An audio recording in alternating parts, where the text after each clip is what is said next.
तब हुआ ना जब हमने जन्म लिया, और जब हम अपनी जीवन लीला समाप्त कर देंगे उसके बाद, कर देंगे नहीं, हो जाएगी, करना तो नहीं चाहिए अपनी जीवन लीला समाप्त, वैसे खुद की जब प्राकृतिक मृत्यु हो तभी वही मृत्यु सही होती है।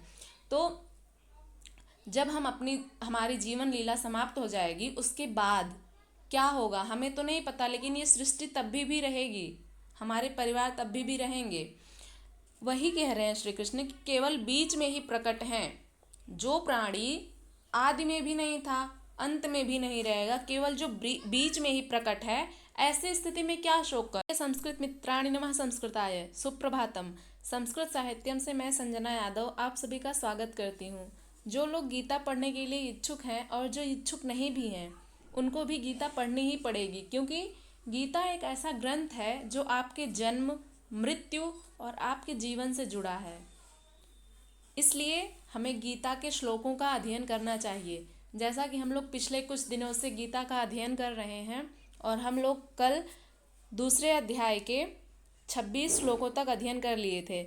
आज हम लोग 27वां और 28वां श्लोक पढ़ेंगे, जिसमें श्री भगवान अर्जुन से क्या कहते हैं उसके बारे में जानेंगे। इससे पूर्व हम लोग पिछले श्लोकों में क्या पढ़े थे उसका एक बार रिवीजन कर लेते हैं।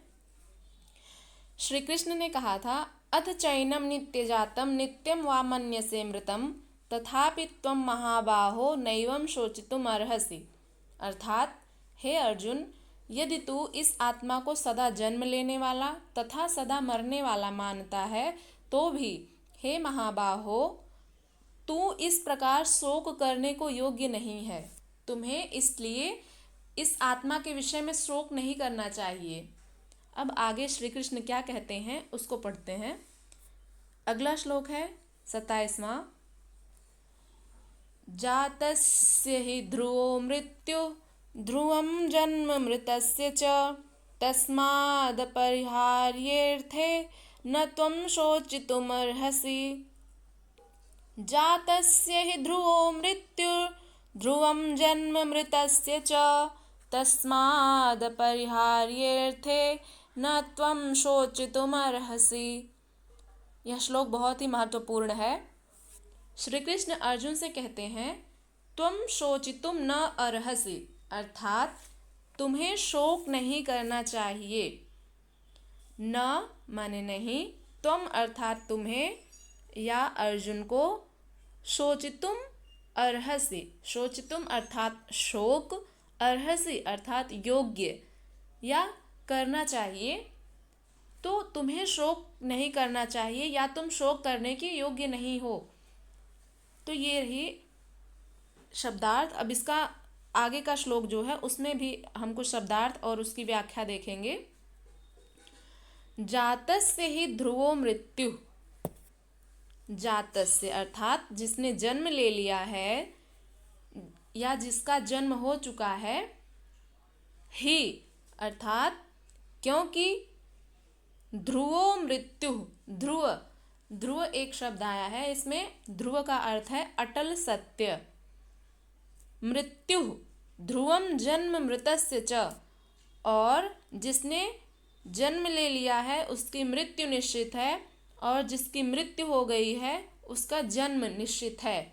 श्री कृष्ण अर्जुन को यहाँ पे समझा रहे हैं कि आत्मा की नित्यता के बारे में, कि आत्मा नित्य है, वो जन्म नहीं लेती है, शरीर जो होता है उसका जन्म होता है।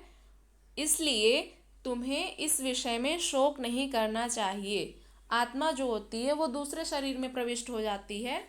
तो इसी को श्री कृष्ण समझाते हुए कह रहे हैं कि जातस्य हि ध्रुवो मृत्यु, क्योंकि जन्म लेने वाले का, अब क्योंकि क्यों कहे श्री कृष्ण, इसलिए क्योंकि पिछले श्लोक में हमने पढ़ा कि यह आत्मा सदा जन्म लेने वाला सदा मरने वाला यदि तुम मानते हो तो भी तुम्हें शोक नहीं करना चाहिए, क्योंकि पिछले श्लोक से जोड़ करके आगे वाले श्लोक में अर्थ करेंगे, क्योंकि जन्म लेने वाले की मृत्यु निश्चित है और मृतस्य च जन्म ध्रुवम, और मरे हुए का जन्म निश्चित है।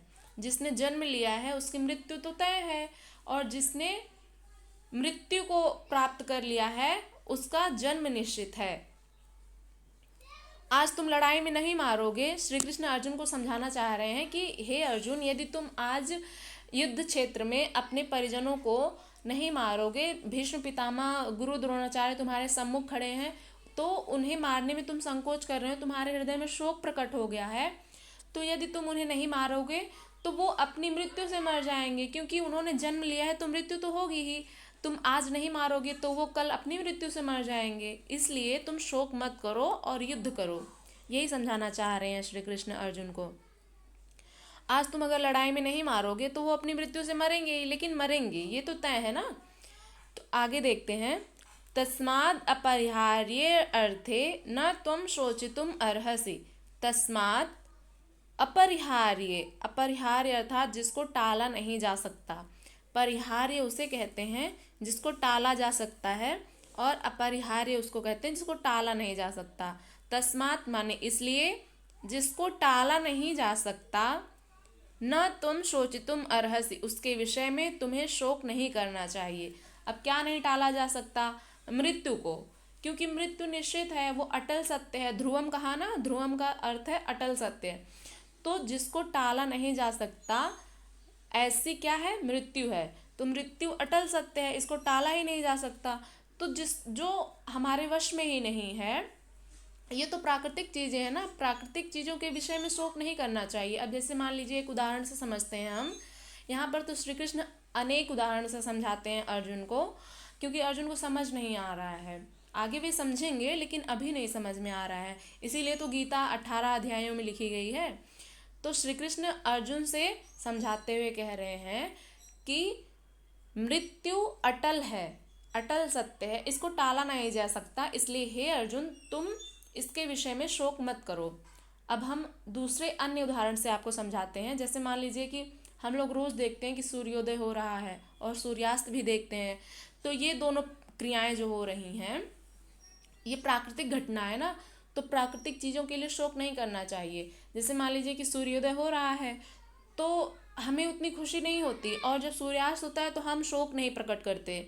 यह भी तो सूर्य का उदय और अस्त होना है, उसी प्रकार से हमारे जीवन का भी उदय और अस्त होता है। तो यदि कोई इंसान, कोई मनुष्य अगर मर जाता है तो उसके लिए हम शोक करते हैं, और जन्म लेता है तो खुशी मनाते हैं। लेकिन यही यही प्रक्रिया तो सूर्य के साथ भी हो रही है। सूर्य भी रोज नित्य उदित होता है और नित्य अस्त होता है, उसके लिए तो हम शोक नहीं प्रकट करते हैं कि सूर्य अस्त हो गया। तो इसीलिए ये सब प्राकृतिक घटनाएं हैं। मनुष्य का जन्म लेना भी प्राकृतिक घटना है, और सूर्य का उदय होना भी प्राकृतिक घटना है।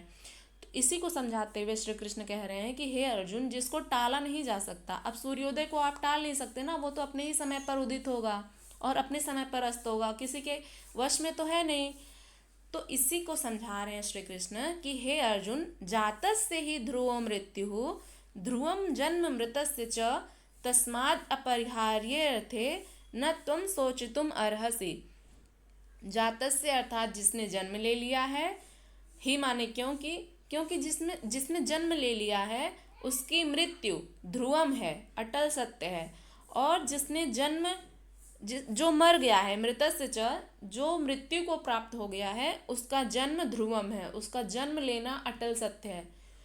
तस्मात् अपरिहार्यर्थे न त्वं शोचितुम अर्हसि। तस्मात् माने इसलिए, अपरिहार्य अर्थात जिसको टाला जा सकता है उसको परिहार्य कहते हैं, और यहाँ पे अपरिहार्य है तो जिसको टाला नहीं जा सकता। इसलिए जिसको टाला नहीं जा सकता उसके विषय में न त्वं शोचितुम अर्हसि, तुम्हें शोक नहीं करना चाहिए। अगला श्लोक है 28वां।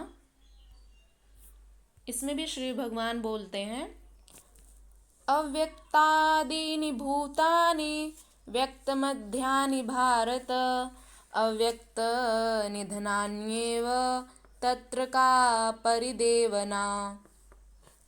अव्यक्तादीनि भूतानि व्यक्तमध्यानि भारत अव्यक्त निधनान्येव तत्र का परिदेवना।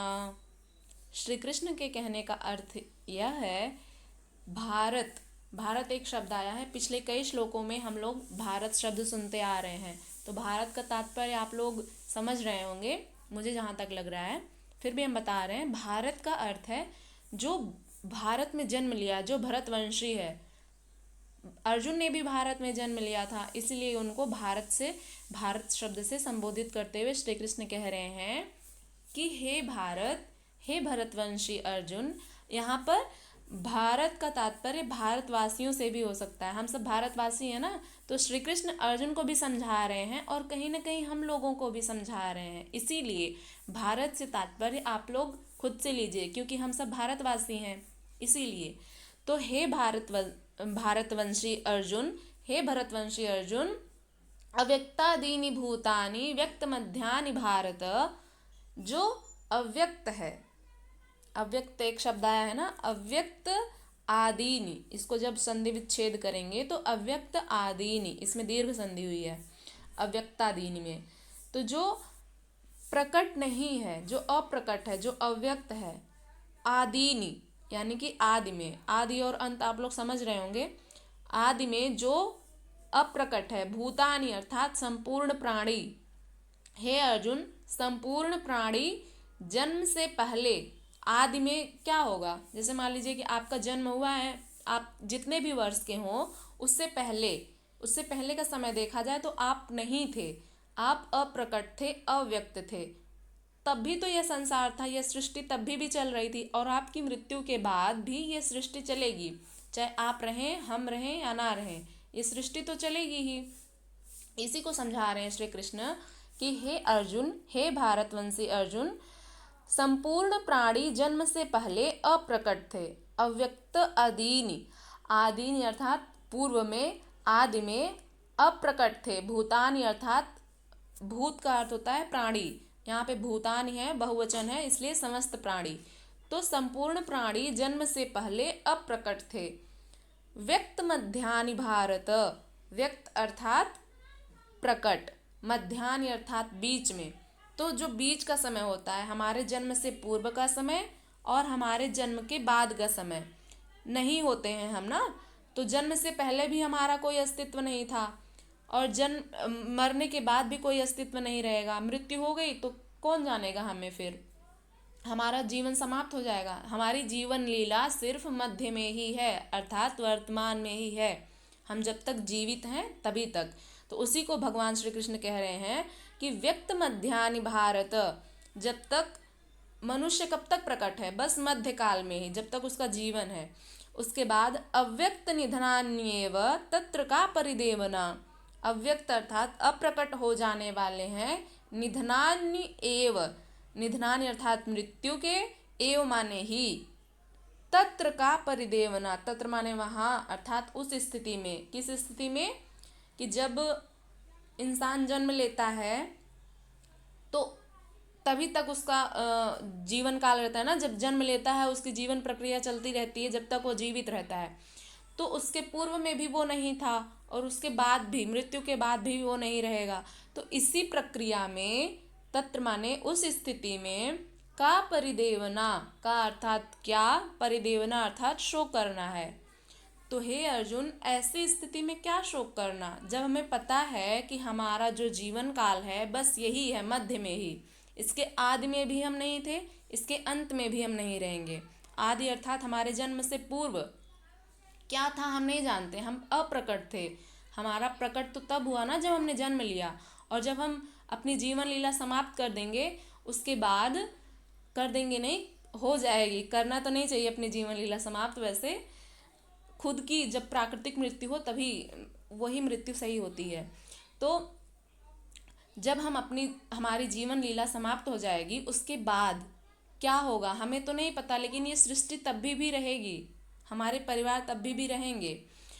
वही कह रहे हैं श्री कृष्ण कि केवल बीच में ही प्रकट हैं, जो प्राणी आदि में भी नहीं था, अंत में भी नहीं रहेगा, केवल जो बीच में ही प्रकट है, ऐसी स्थिति में क्या शोक करना है। सही बात है कि नहीं, आप खुद समझिए कि जो सत्य है, जो अटल सत्य है, जिसको आप टाल नहीं सकते, चाह कर भी नहीं टाल सकते, उसके लिए क्या शोक करना। तो इसी को समझा रहे हैं श्री कृष्ण। मुझे उम्मीद है कि आप समझ गए होंगे। अब अगला श्लोक हम लोग कल पढ़ेंगे, तब तक के लिए नमः संस्कृताय।